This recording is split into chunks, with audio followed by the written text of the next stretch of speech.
And syempre kani siya ni Dadan siya pagka-senador. Yes. Number 42 sa iyong mga balota. Ladies and gentlemen, Dr. Richard Mata! Ang pangalan mo kusog! Ay gabi eh! Duterte! Duterte! Duterte! Duterte! Grabe! Grabeng gibuhat! O dyan ka? Way tulugay! Nata diri kay para mag-ampo ta niabot ko diri gabi karon lang niabot ko sa airplano mao ni karon ako ni Apas kauban ko ni tatay dito sa Hong Kong. Grabe ang paghigugma sa mga tao dito kay Tatay Digong. Grabe gyud. Grabe makahila ka. Sa kalsada lang daan mas labaw pa ani kadaghan times 10. Katong times 10 dili kasulod kay ang pulis sa Hong Kong stricto kaayo. Dili sila gusto o kana politics. Abot lang gipindutan ba sila dito. Pati kami halos di may kasunod gani. Pati si BP Sara di kasapaan pas pulis. Kay kung nangis gawas dagan man magpa-picture. Di kasapaan na noon ni. So kung may magpa-picture niyo na ilang ambak-ambak. Kaya masukuha ka ng pulis. So, kanya lang, dili ni magsuot o kanang kandidato, dili. Pwede jacket lang. Kaya dili nga daw dito, bawal dito ang politics dito, pero nahimuan gihapon o pamaagi. Sa tabang po sa KOJC. Palakpakan na ito KOJC. Kung suportahan na ito si Pastor Kibuloy. Karon, dito sunod si tatay, makita naman yun nato na medyo hinay ng si tatay. Maski mo sa gani siya sa hagdanan, kahinganlan, mura sa kalalayan pa sa likod. Kaya isa katama, di siya kakaya. Kung siya pa sa kahon, di siya kakaya. Kahinganlan, adunay mo, alalay kaniya. Ang tatay na to sa una nga paspas kayo mo istorya, katos Hong Kong, medyo hinay na gamay. Kabalo mo, anak. Nagbantay naman mo niya. Medyo hinay. Maski mag-istoryahan na yung isang misis nga, medyo ano sa tayo, no? Murugluya kamay, no? Nabalaan ako kay na kung igagaw na ko, yaman po doktor, sakit ang likod ni tatay. Di sa kalakaw maayo. Pero niya ito gihapon ng Hong Kong. Alam sa mga tao dito sa Hong Kong. Imagine mo na, nagsakit ang tiguang. Pagbalik sa Manila, kahingan lang siya dalon sa ospital. Dili na matiguang naman siya. Tanan anang idara, kahingan lang iagi ospital time to time. Labaw nagnaay gibati. Kakita ka dito, nagidala na noon siya sa Villamor. Huwag idala sa Tambalangan. Si Kitty naghilak. Gi-oxygen sa tatay dito. Nahundan pag i-oxygen. Gihangyo nga pwede ba dalon sa ospital? Niingon nga sobra na daw na nahangyo. Grabe sir. Too much na daw kaayo na nahangyo. Grabe yun. Grabe ang gibuhat na kung dili tungod nila sa mga Duterte, dili unta sila makalingkod. Tama ba? Tama ba?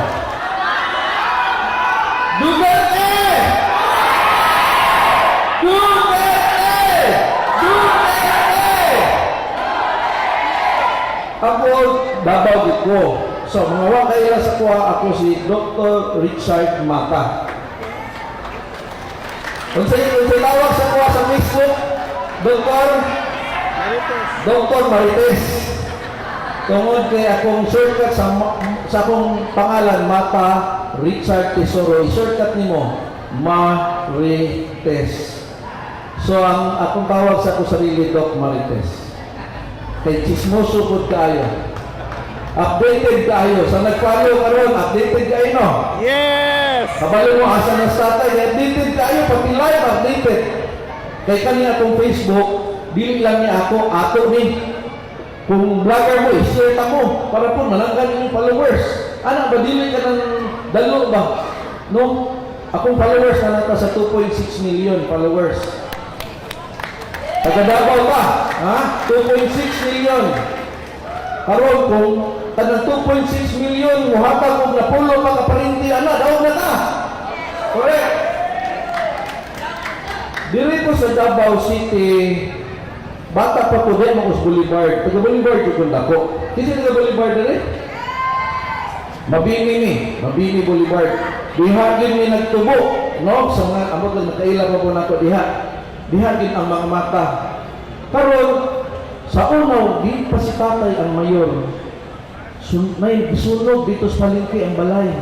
Ana sa una, atubangan sa among balay na gipusil. Ana sa una wala pa sa tatay, gubog gid ang Davao City. Ug na ako'y igagaw hastang gapaha. Abot lang nakahinumdum pa mo pero matiguang rin nakahinumdum. Taga Ateneo siya, first year college. First year high school ko, sitihay ko ato. Naghilak ako ang ante, kanang MS Mata, amo ama na sa lolo na nako sa una bicycle, wala na naron. Naghilak akong ante dito. Grabe hilak. Nakabalor ako nga ang iyang anak, ang ako ang igagaw, nakita na ang iyang lawas dito sa Smoky Mountain, diya sa diversion. Gilugos, gipatay. Pinakagwapan nako nga parinti, as in gwapa jud kaayo. Wala pa si tatay anak. Nahadlok na Miss Davao City. Tungod anak. Ambot usay buhaton nato, nga di man pud mi kalakaw ani kay hadlok na ta. Then thank God may abot si tatay. Kabalo na mo sa istorya anak. Namingaw ang mga adik, namingaw ang mga kriminal. Ang mga babae pwede maglakaw-lakaw, di na delikado. Mao ako gyud kanigud si tatay, kanigud ang solusyon sa tibuok Pilipinas. Amen. Mao ako tong isa sa nag-fight yun nga mudagan sa pagka-presidente. Katong akong page na pinakauna, si Duterte ang reseta ko, ako to. 150,000 followers pa to, then lahat na, nawa na. Pero ako to isa sa nagsugod og mag-vlog para kay Tatay Digong.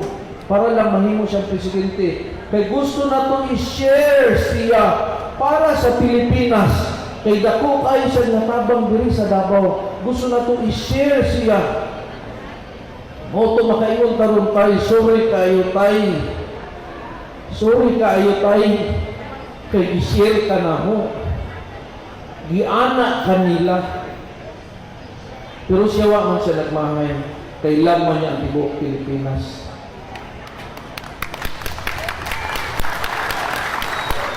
Pero maugin na, kung makaingon ba kita, sorry, jud kay tayo, gipugos ka na mo tayo. Masig siya mismo, kabalo man siya nga asa sa daw padulong. Pagkahuman daw siya pagka-presidente, nga niyaon daw siya, pero bahala na daw. Pero naakadiri, nga ta na diri, nag-ampok ta, kay nagtuot ta, ana ay milagro nga mahitabo. Amen! Ang aeroplano na daw, correct? Wa pa kalupad.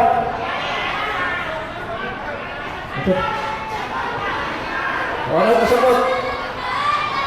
Wala kasagot. Basta, atong iampo nga naay milagro, TRO sa Supreme Court, atong iampo ang mga tao na sa palibot, pati pilot, no, pati nga di unta mulupad sa ba? Ang Ginoo may bahala. Kaya kinang pag-ampo na to, nga pagdungan, gamhangan ka na siya. O before ko mahuman kanya, ang ayaw ni kalite, all things will work together for good to them that love the Lord. Amen! Kani murag palisod, murag problema, pero sa mata sa Ginoo, all things will work together for good to them that love the Lord. Amen! Ang gabi sa tanan, Duterte! Duterte! Duterte! Salamat! Ang gabi. Daghang salamat, Dr. Richard Mata.